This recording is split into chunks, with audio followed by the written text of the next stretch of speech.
El texto que presentamos hoy en Comentario Luz viene de la mano del filósofo vienés del siglo XX, Karl Raimund Popper. El texto hace parte de una serie de artículos que fueron compilados en un libro de la mano del mismo Popper y que lleva por título Conjectures and Refutations, el cual se puede encontrar en su versión castellana como Conjeturas y Refutaciones, el desarrollo del conocimiento científico. Este artículo se conoce con el nombre de Retorno a los presocráticos y fue en principio una alocución pronunciada ante la reunión de la Aristotelian Society el 13 de octubre de 1958 y publicada por primera vez en los Proceedings of the Aristotelian Society, número 59. Retorno a los presocráticos es un texto de sumo interés, no solo porque Popper se atreve a exponer su visión sobre la cosmología de los primeros filósofos naturalistas, la cual es de una novedad indiscutible, sino por la puesta en escena desde la historia de las ideas de los primeros filósofos, de su teoría del conocimiento como una teoría del crecimiento mediante conjeturas y refutaciones. En esta medida, Popper nos habla de la forma en la cual los primeros pensadores griegos pasaron por el mundo y cómo a la vez iban pensando el mundo, su estructura y composición, y dejaban huella de su manera de proceder en la adquisición del conocimiento cosmológico, huella que, desde el enfoque de Popper, no es otra que la de la construcción de hipótesis y discusión racional de las mismas. Este modo de proceder mediante conjeturas audaces y discusión crítica de las ideas no solo fue el comienzo de la filosofía clásica griega, sino también el nacimiento de la práctica que hoy por hoy hace de la ciencia la forma más exitosa del conocimiento. Popper decide retornar a la racionalidad directa de los presocráticos. En ella encontramos una forma de responder a preguntas esencialmente humanas, pero bajo una manera novedosa y revolucionaria. Los presocráticos, como sabemos, según Popper, fueron decisivos en la medida en que mantuvieron una actitud crítica, que sería no solo el inicio de una tradición que, como lo dijimos, heredaría la ciencia, sino también el comienzo de una actitud tolerante frente al cuestionamiento del otro. Este legado presocrático se suma a otros grandes legados de su pensamiento, como el que nos hace ver Guthrie en su primer tomo de la historia de la filosofía griega, donde nos recuerda que por contraste a civilizaciones como la egipcia o la asiro-babilónica, los saberes y cálculos matemáticos, astronómicos y geométricos eran puestos a disposición de los diferentes problemas prácticos de su tiempo, como las crecidas del Nilo, las construcciones o la predicción de sucesos. En el caso griego, estos mismos cálculos y recursos fueron estudiados de manera independiente y desligados de sus problemas prácticos, lo que dio paso a la posibilidad de establecer principios aplicables a fenómenos de la naturaleza de diversa monta, proceso que hoy conocemos como abstracción. El nacimiento de la filosofía se da entonces en este movimiento que permite desligar los principios implícitos de las situaciones a las que se aplican, bien sea desde un enfoque contable, astronómico o religioso. Allí es cuando justamente se produce el saber y la preponderancia por las preguntas sobre el mundo y la naturaleza, por encima de la inmediatez de los asuntos a solventar. La filosofía nace así de una pregunta por el mundo, y es por esto que para Popper la filosofía debería volver a la cosmología, porque ella nos permite comprender una pregunta fundamental y real de la cual se ha ocupado siempre la filosofía. Existe al menos un problema filosófico en el que todos hemos estado interesados. Ese problema es el de comprender el mundo en el cual vivimos. Dice Popper que toda ciencia es cosmología. El interés de la filosofía, no menos que el de la ciencia, reside exclusivamente en su audaz intento de enriquecer nuestro conocimiento del mundo y la teoría de nuestro conocimiento del mundo. En esta primera mención de los verdaderos problemas filosóficos vemos latente el problema que Popper ha sostenido frente a la postura del positivismo lógico, en especial a la tesis de Russell y Wittgenstein, aunque también de Carnap y Neurath, la cual cuestiona la veracidad de los problemas de los cuales se ocupa la filosofía, ya que el planteamiento de sus cuestiones y respuestas no terminan por ser proposiciones con sentido, es decir, con un valor de verdad ya sea verdadero o falso, sino que terminan por ser proposiciones carentes de sentido, meras galimatías, es decir, proposiciones de las que no se puede predicar ningún valor de verdad, pseudoproposiciones. Popper está exponiendo que, contrario al Círculo de Viena, el pensamiento filosófico posee preguntas reales de las cuales debe ocuparse y que no son meros flatus vocis. Más bien, lo que parece desconcertante es reducir la filosofía a un mero polimento y depuración minuciosa, cual tarea de anticuado relojero de las premisas que no están bien formadas. Eso, en definitiva, sí es para Popper un pseudoproblema. Así pues, la filosofía debe concentrarse en problemas reales y no en pseudoproblemas. Debe interesarse por responder a una serie de preguntas que nos preocupan a todos y no de la manera en la que lo está planteando el positivismo lógico bajo una simple clarificación del lenguaje. Evidentemente, Popper admite que sí pueden existir malos entendidos en la filosofía, pero ello no es una tarea primordial o exclusiva. No se debe el filósofo especializar exclusivamente en ello. Y es que cuando el filósofo se decanta por la especialización en lugar de encauzarse mejor, termina perdiendo su rumbo. La salvedad que hace Popper para hablar de los presocráticos expone su intrepidez y su temple luchador, propio de un maestro en el pugilato. Popper nos dice que habla como un aficionado de los presocráticos. Sin embargo, decide ocuparse de discutir con los especialistas de su época en esta materia, de nombres tan distinguidos como Burnett o Kirk y Raven. Popper lo hace porque no encuentra en los intérpretes el sentido fundamental de la filosofía presocrática, ya que aquellos terminan bajo enconadas discusiones que no culminan llevando a ningún lado. Y es que algunas veces, podríamos decirlo de esa manera, la especialización produce una miopía para observar el panorama. Ahí es cuando toda visión, por muy aficionada que sea, es válida y clarificadora. El objetivo de Popper es el estudio de las teorías cosmológicas de los presocráticos. Estas teorías tienen una relación con la forma en la cual se comprende el conocimiento humano, por lo que la conexión entre cosmología y epistemología será una constante en este texto de Popper. Aunado a ello, hay una delimitación de los problemas que piensa tratar, a saber, solo en relación con el desarrollo del problema del cambio y su enfoque en el problema del conocimiento.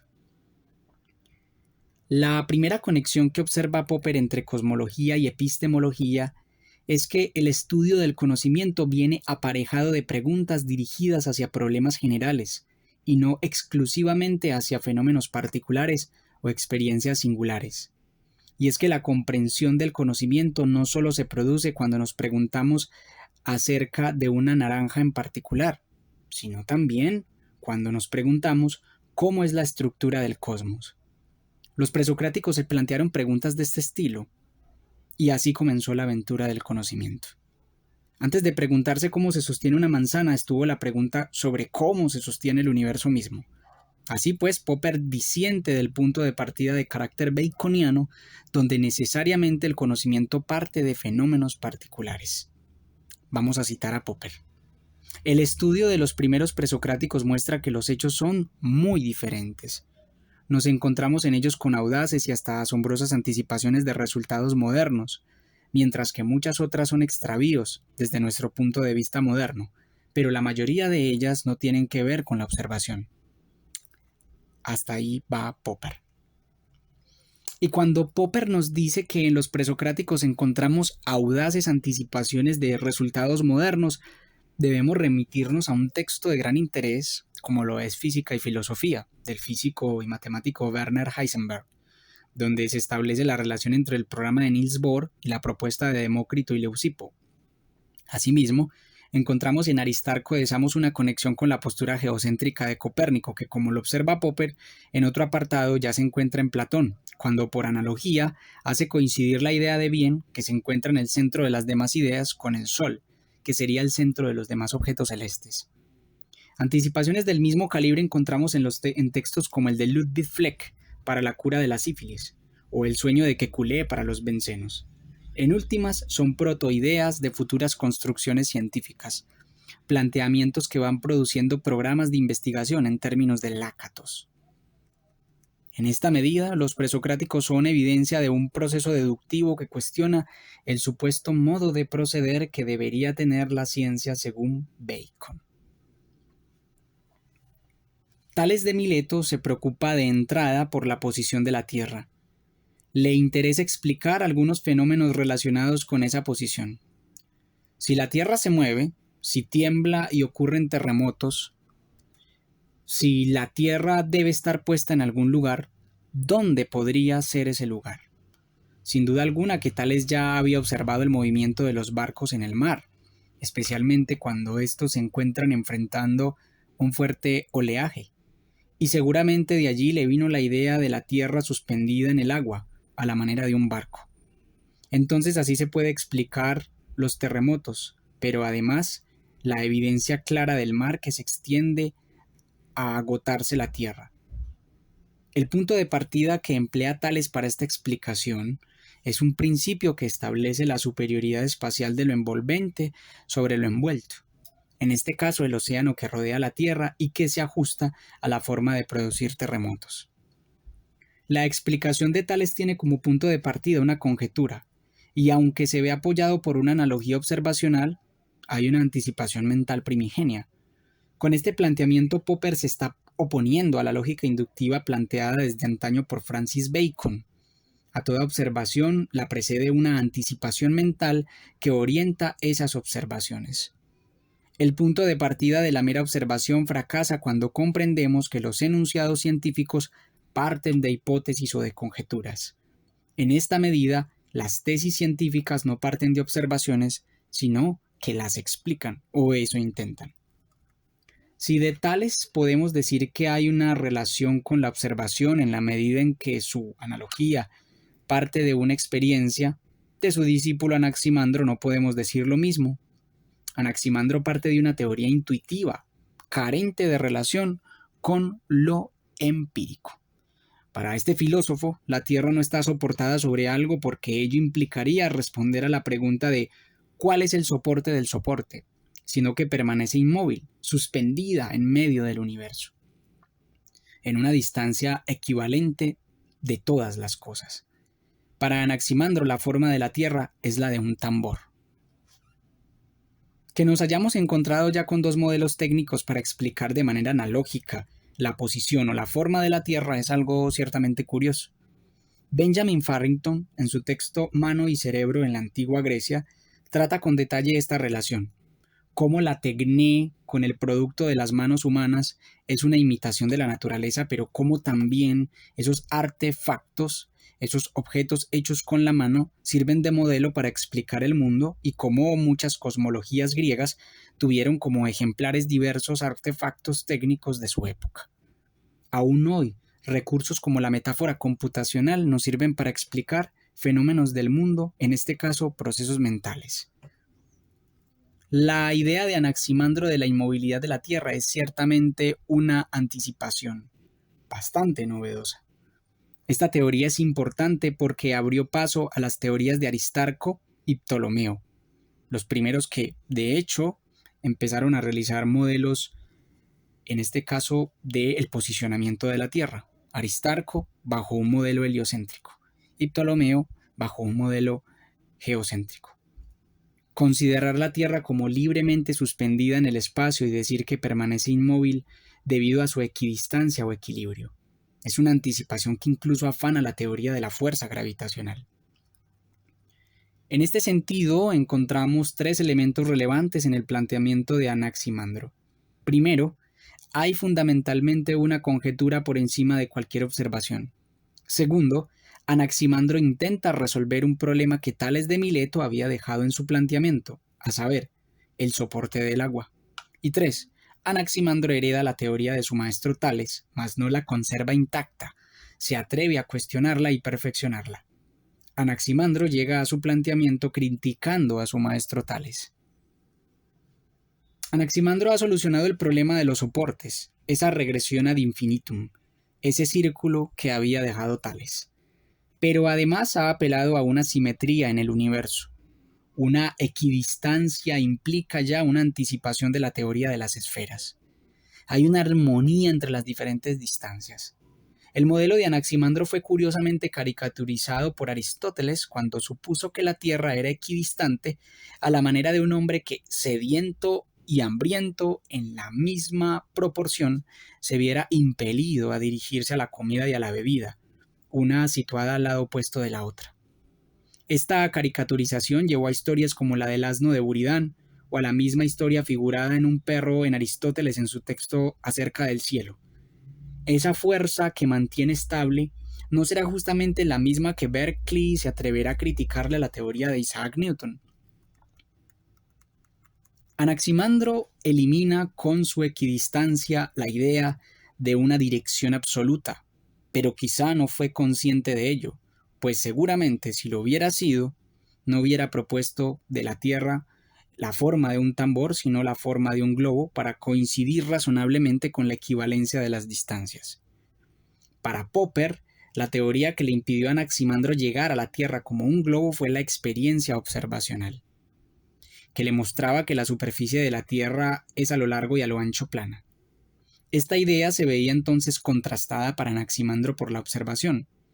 Aunque nosotros ahora comprendamos que esa observación estaba errada, y de ahí que también podamos concluir que no solo la teoría puede ser contrastada, sino que también podemos interpelar a la experiencia y cuestionarla para saber si es esta la que se encuentra errada, pues toda experiencia también viene precedida, como lo dirá Lakatos, por una teoría observacional.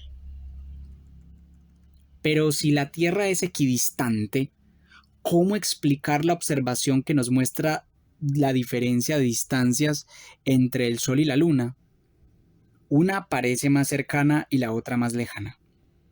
Anaximandro supuso dos llantas o ruedas alrededor de la Tierra. El Sol y la Luna son aberturas en esas esferas candentes o circulares, al igual que las estrellas por donde se filtra la luz. Y así se explica la equidistancia.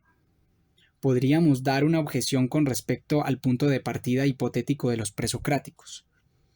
Los primeros filósofos de la naturaleza han partido de conjeturas porque justamente la filosofía parte de conjeturas, de especulaciones audaces, de intrépidas hipótesis. Pero no ocurre así en la ciencia, donde el método validado ha sido siempre la observación y la inducción.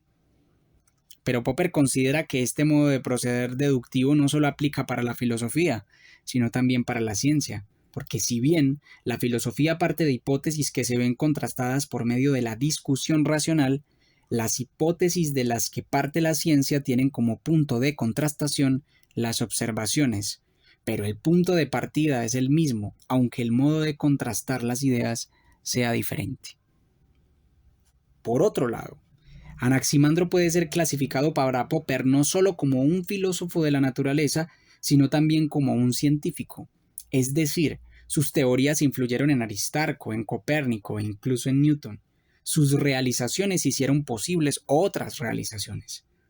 ¿Las consideramos hoy falsas? Sí, pero las teorías falsas sirvieron en algún momento como modelos explicativos y en su tiempo fueron aceptadas. Por otro lado, aunque una teoría sea falsa, tiene una utilidad en la medida que permite la proliferación de nuevas propuestas críticas frente a su postura. La cosmología milesia plantea que el mundo es la casa de los seres que la habitan, es el hogar cálido de los fenómenos y seres vivientes. Dentro de esa concepción, los milesios tienen un interés por comprender tanto la estructura, el esquema básico, así como el material de construcción de ese hogar. Existe también un interés por el origen de ese mundo que ha sido abordado por los presocráticos poniendo la cosmología por encima de los elementos cosmogónicos y religiosos. Tales, Anaximandro y la mayoría de los presocráticos tienen estos puntos en común dentro de sus planteamientos.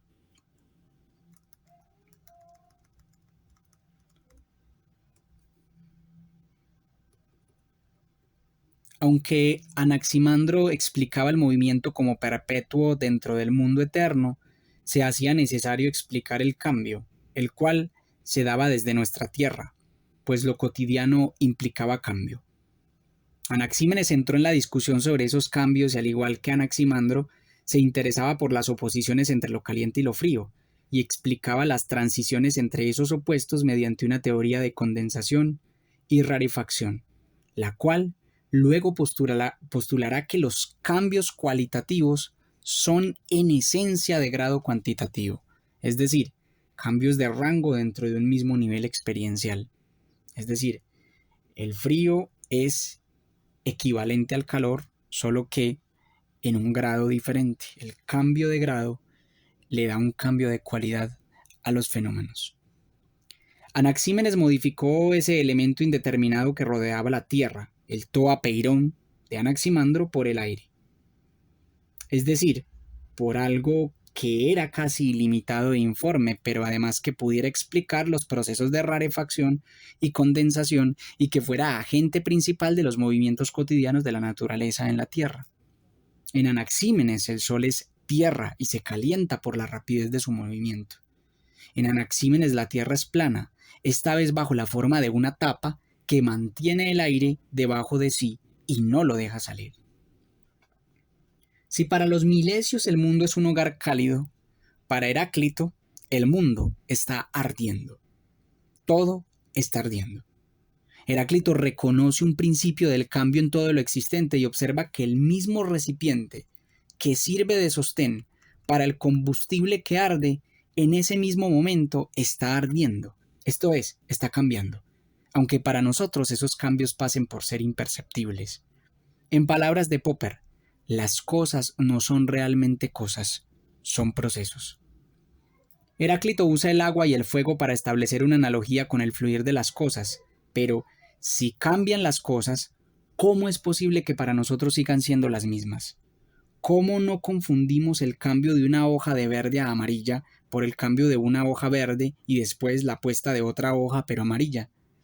Es necesaria, pues, una identidad en la cosa que cambia y, sin embargo, convertirse en otra cosa. Heráclito comprende que cuando cambian las cosas son para nosotros diferentes, pero sabe que desde una perspectiva universal, para un Dios, para la razón, esto es indiferente. Todo termina siendo el devenir, es decir, la misma cosa. En esta medida, Heráclito ya trae una idea que luego retomará Parménides al comprender que cada cosa que cambia solo lo hace en apariencia. No deviene el ser, devienen las manifestaciones. Así pues, en verdad, los opuestos son idénticos y solo al ser humano se aparecen como no idénticos. Esta unidad del mundo ponía en aprieto, según Popper, la tesis del cambio, cosa que pudo observar Parménides. Parménides, por su parte, es el primero en plantear una teoría hipotético-deductiva, de manera formal, bajo la premisa lógica, lo que no es, no es, y por tanto que si hay algo es porque la nada no existe, y que por tanto en el mundo físico todo está lleno, que el vacío no existe y que por tanto todo es pleno e inmutable, donde el cambio y la tendencia al no ser es solo una falsa doctrina. Sin embargo, esta tesis lógica se vio refutada por los atomistas que demostraron cómo era posible el movimiento, y así era posible el vacío en el mundo físico. Así fue como los atomistas se atrevieron a postular un mundo de partículas plenas, indivisibles, retomando a Parménides, llamadas átomos, que entraban en interacción en medio del vacío, una teoría que perduró hasta Maxwell, hasta el 1900 con la llegada de los campos de intensidades variables en el espacio.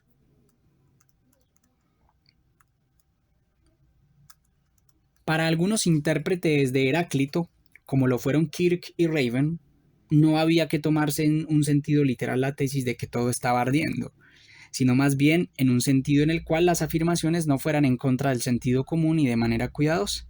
Sin embargo, para Popper los intérpretes se dejan llevar en este punto por un modo de proceder inductivo, que termina desestimando las mismas palabras de Heráclito y el seguimiento de la tradición sobre Heráclito, aunque parezcan ir en contra de la evidencia de nuestras observaciones. Por ello, Popper propone como principio de interpretación de los textos antiguos el permitir distanciamientos con respecto a la interpretación histórica de un autor solo en cuanto la evidencia en favor de esos distanciamientos sea muy fuerte. Hay un elemento final y de carácter crucial que desea tratar Popper en este texto sobre los presocráticos. Popper desea responder a la pregunta sobre cómo fue posible una proliferación tan continuada de escuelas, pensadores e ideas nuevas que explicaran el universo. El secreto de los antiguos, el que hizo posible esta novedosa proliferación, fue para Popper una curiosa tradición, a saber, la tradición de cuestionar toda tradición, es decir, la tradición de la discusión crítica. La enseñanza cosmológica y religiosa de las primeras civilizaciones y escuelas ha tenido una estructura característica. Lejos de ser un lugar de discusión crítica, su tarea ha sido la de impartir una doctrina definida y conservarla pura e inalterada de generación en generación. La tarea de una escuela es conservar intacta la tradición, por lo que las ideas nuevas siempre son tomadas como herejías, y cuando se quieren imponer aparecen como versiones más puras de la doctrina del fundador. Por su parte, solo encontramos historia de defensores de la tradición. No hay argumentos ni tampoco historia de las ideas y de sus creadores. Hay una pérdida de todo ese elemento fundamental de quiénes fueron los antecesores de estas ideas y cómo fueron criticadas, qué propusieron y qué nos legaron. Un caso muy conocido de este tipo de doctrina estuvo presente en los mismos presocráticos, a saber, en la doctrina pitagórica. Se cuenta que alguno de los estudiantes de la escuela de Pitágoras fue ahogado por revelar la fórmula de algunas raíces cuadradas. Y aunque esto no fuera cierto, esta historia rondaba por Grecia y pues ya hablaba mucho de esa manera en la cual Pitágoras recibía a sus estudiantes, el carácter no solo esotérico, sino el carácter en el cual la tradición se conservaba de manera indiscutible. No había una apertura hacia la crítica racional de las ideas. Con los jónicos encontramos una escuela contraria a este modo de proceder. Hay discusión racional, debate crítico de ideas y hay reconocimiento de las ideas de los antecesores y de sus errores, es decir, la apertura a una historia de las ideas. El primero en formular de manera formal y consciente esta tradición es Genófanes, quien ya comprendía que su conocimiento era conjetural y por tanto podía ser sometido a crítica. Pero Popper se aventura a postular que debió haber sido Tales el primero en tolerar la crítica de su alumno, no solo con respecto a otras escuelas, sino dentro de su misma escuela y frente a sí mismo. Tales no solo debió tolerar la crítica, sino incluso haberla estimulado para que su discípulo se atreviera a cuestionar sus postulados y modificarlos. De esta manera entonces nos damos cuenta y comprendemos que las tradiciones antiguas religiosas que intentaban conservar las enseñanzas de sus discípulos cuando querían renovar esas enseñanzas, alguno de ellos pues era denominada como herejía, o cuando había suficiente poder para imponer esas nuevas ideas, entonces se hablaba de que la secta, la doctrina se había pervertido y que era necesario retornar a los orígenes y que por tanto estas ideas que están apareciendo son la forma originaria de comprender las ideas de el maestro. Por el contrario, aquí hay un estímulo de la tradición crítica que obviamente será heredada por la ciencia, que desaparecerá durante la Edad Media, pero que será heredada por la tradición científica de la era o de la Edad Moderna y que ya estaba presente en la forma de proceder de los presocráticos. Esta tradición racionalista apareció para Popper con Tales en la antigua Grecia y se retomó en el Renacimiento tras el nacimiento de la ciencia moderna. Una tradición que construiría la misma ciencia, la tradición de la crítica, de raigambre presocrática, adquirió una serie de postulados importantes en la medida en que permitió comprender la falibilidad de todo conocimiento, la posibilidad de criticar todo conocimiento, el estatus provisional de una teoría científica y la observación como criterio para falsar las teorías científicas. La actitud presocrática también fue heredada por Sócrates, quien aplicó un racionalismo ético en la medida en que consideró que la búsqueda de la verdad solo podía darse a través de la discusión crítica como una forma de vida, para él la mejor. De esta manera entonces, podemos ver que para Popper los presocráticos deben ser interpretados a la luz de la forma tradicional en la cual han sido revisados, pero el enfoque que le da Popper a través de comprenderlos en la medida en que el conocimiento se entiende como una crítica de las teorías que se presentan, una crítica que permita establecer cuáles fallas tiene esa teoría y proponer unas nuevas teorías que permitan hacerle frente a esas fallas que podríamos llamar en términos de Popper estratagemas convencionalistas o anomalías en términos de Kuhn. En esa medida entonces podríamos decir que los presocráticos adquirían conocimiento del mundo, adquirían conocimiento del cosmos a través de una estructura deductiva de la conjetura y la refutación. Ese conocimiento del mundo pasó por una serie de elementos que se observaban en la naturaleza y del cual Tales de Mileto fue el primero en proponer que el agua era el soporte de la Tierra. Este postulado del soporte fue cuestionado por Anaximandro en la medida en que la teoría de los soportes implicaba buscar un soporte para el agua, y si había un soporte para el soporte del agua, había que buscar un soporte para ese soporte, lo cual llevaría a una regresión ad infinitum. En esa medida, entonces, había que proponer un nuevo principio que permitiera hacer frente a esas anomalías y a esas refutaciones que se estaban viendo. Anaximandro lo propone.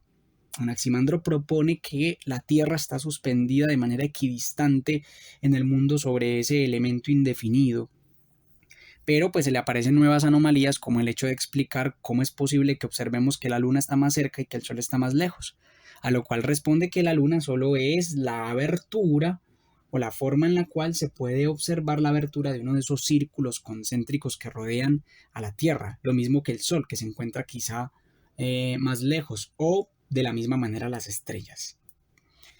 Esa es la forma de explicar a través de una conjetura unas observaciones que aparecen en el mundo. Pero primero está la conjetura, la cual intenta pescar esa observación. Sin embargo, algunas veces las observaciones terminan por reconocer que las conjeturas que nosotros nos atrevemos a formular están erradas, que la comprensión de el universo no es así como nosotros lo planteábamos, y ahí es cuando nuevamente aparecen las anomalías y tenemos que vernos en la necesidad de plantear nuevas teorías que permitan hacer frente a esas anomalías que han aparecido. Sin embargo, como lo menciona Imre Lakatos, las anomalías están presentes desde el mismo nacimiento de las teorías, por lo que esto le planteará dentro de la teoría de Popper serios problemas y tendrá que reformular el falsacionismo que propone Popper como forma de conocimiento científico o como forma de explicar de manera lógica la construcción y el desarrollo del conocimiento. Podríamos verle una relevancia a este texto de Popper en la medida en que no solo pone su teoría deductiva o teoría del falsacionismo y la pone como foco para interpretar la forma en la cual los presocráticos realizaron sus contribuciones, sino además porque empieza a hacer una serie de cuestionamientos a las interpretaciones que se dan de esos presocráticos en el medio en el que habita. Popper es, como lo mencionamos anteriormente, un pensador ciertamente intrépido en la medida en que se atreve a cuestionar a los expertos en presocráticos y que no solo discute con intérpretes de las lecturas presocráticas, sino que en otros textos se atreve a discutir con físicos, con matemáticos, con filósofos. Es decir, es un pensador que, a pesar de su amplio bagaje y conocimiento en serios elementos especiales de las teorías físicas y también matemáticas, empieza a discutir incluso con la historia, con las ciencias humanas, con las ciencias sociales, con las humanidades, especialmente con la historia también. Bien, hasta aquí ha terminado nuestro comentario. En Comentarios terminaré con esta serie de fragmentos que el mismo Popper vierte en este texto sobre los presocráticos para demostrar que los presocráticos ya estaban enterados del conocimiento como falible, de que era necesario considerar todo saber como conjetural, y de la tradición crítica que estaban imponiendo los presocráticos. Dice Genófanes: los etíopes dicen que sus dioses son negros y de nariz chata, mientras que los tracios dicen que los suyos tienen ojos azules y cabellos rojizos. Si los bueyes, los caballos y los leones tuvieran manos y pudiesen dibujar y hacer esculturas como los hombres, los caballos dibujarían sus dioses en forma de caballos, y los bueyes en forma de bueyes, y formarían los cuerpos de los dioses a imitación del propio. Los dioses no han revelado a los hombres todo desde el principio, pero los hombres buscan y con el tiempo encuentran lo mejor. Conjeturamos que esas cosas son como la verdad. No ha habido ni habrá hombre alguno que posea un conocimiento cierto de los dioses o de todas las cosas de las que hablo, pues aunque por azar alguien dijera la verdad definitiva, él mismo no lo sabría, pues todo es una trama de conjeturas. Para mostrar que Genófanes no era el único en sostener esta opinión, se repetirán dos de los dichos de Heráclito, que se han citado antes en un contexto diferente en el texto de Popper. Ambos expresan el carácter conjetural del conocimiento humano, y en segundo se refiere a la osadía de éste, a la necesidad de anticiparnos audazmente a lo que conocemos. No está en la naturaleza o el carácter del hombre poseer el verdadero conocimiento, pero lo está en la naturaleza divina. Quien no espera lo inesperado, no lo hallará, pues para él será inhallable e inaccesible.